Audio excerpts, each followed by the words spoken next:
এই আমলাতন্ত্রটা সবসময় জনগণের থেকে একটা দূরত্ব বজায় রেখে চলত।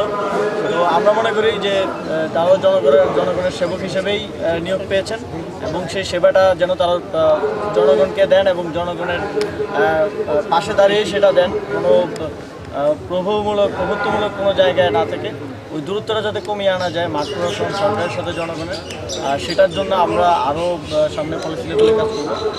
সামনে যেন এই দূরত্বটা কমে আসে এবং আমরা যাতে এই অভিযোগগুলো যাতে না থাকে যে তথ্যের ঘাটতি কিংবা তাদেরকে পাওয়া যায় না, এই অভিযোগগুলো যাতে সামনের দিনে না থাকে সেজন্য আমরা এটা নিয়ে উদ্যোগ নিয়েছি। আমরা আসার পরে দেখলাম যে যে কয়টা স্টেডিয়ামই আছে এগুলোরই যথার্থ সংস্কার কিংবা যথার্থ ব্যবহারযোগ্যতা নেই। সে জায়গা থেকে আমাদের প্রাথমিক লক্ষ্য হচ্ছে এগুলোকে সংস্কারের মাধ্যমে ব্যবহারযোগ্য করে তোলা। অলরেডি বিসিবি আমাদেরকে একটা তালিকা দিয়েছে সারা দেশের 9টা স্টেডিয়াম ইন্টারন্যাশনাল পর্যায়ে, যেগুলো কখনো কখনো ইন্টারন্যাশনাল খেলা হতো, কয়েকটা আছে যে 26 বছর আগে একবার ইন্টারন্যাশনাল খেলা হয়েছে, তারপরে ব্যবহারযোগ্যতা নেই। সেগুলোকে সংস্কারের মাধ্যমে প্রথমে ব্যবহারযোগ্য করা। নতুন স্টেডিয়ামের কথা আপনারা জানেন, আমাদের যে আর্থিক অবস্থা আছে, আমাদের কিছু আরও প্রায়োরিটিস আছে।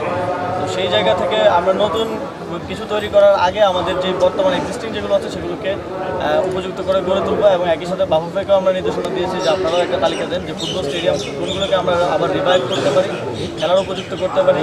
আপনারা জানেন ক্রীড়া সংস্থাগুলো জেলা ক্রীড়া সংস্থা, উপজেলা এবং বিভাগীয় ক্রীড়া সংস্থা পুনর্গঠন চলার পরে আমরা বলেছি যে তাদের জবাবদিহিতা নিশ্চিতের মাধ্যমে তারা যেন একদম প্রান্তিক পর্যায়ে পর্যন্ত খেলাধুলাকে পৌঁছে দেয়, আবার আগের মতো টুর্নামেন্টগুলো যেন আবার পরিচালিত হয় এবং তরুণরা যুবকরা যাতে এর মধ্যে অংশগ্রহণ করতে পারে। এবং আপনারা এটাও জানেন যে আমাদের মাননীয় প্রধান উপদেষ্টার সরাসরি তত্ত্বাবধানে আমরা একটা ইউথ ফেস্টিভ্যাল করতে যাচ্ছি। এই বিপিএল খেলার যে সময়টা, এই সময়টাকে কেন্দ্র করে শুধু স্টেডিয়ামে না, স্টেডিয়ামের বাইরেও সারা দেশে একটা ইউথ ফেস্টিভ্যাল করার একটা পরিকল্পনা আমাদের আছে এবং সকলকে, যুবকদেরকে, তরুণদেরকে এর সাথে সংযুক্ত হওয়ার জন্য আমাদের আহ্বান।